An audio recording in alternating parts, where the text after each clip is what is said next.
కుదురుపల్లి గ్రామ పంచాయతీకి సభ్యునిగా ఎన్నికైన నేను శాసనం ద్వారా ఏర్పాటు చేయబడిన భారత రాజ్యాంగానికి నిజమైన విధేయత కలిగి ఉంటానని భారతదేశ సార్వభౌమత్వం మరియు ఏకత్వాన్ని కాపాడుతానని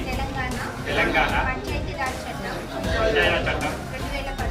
2018 మరియు దాని కింద రూపొందించిన నియమావళి ప్రకారం ఆ విధులు మరియు బాధ్యతలను భయము పక్షపాతము లేకుండా నిష్ఠతో మరియు నిజాయితీతో నిర్వహిస్తానని ప్రమాణం ధృవీకరణ చేస్తున్నాను.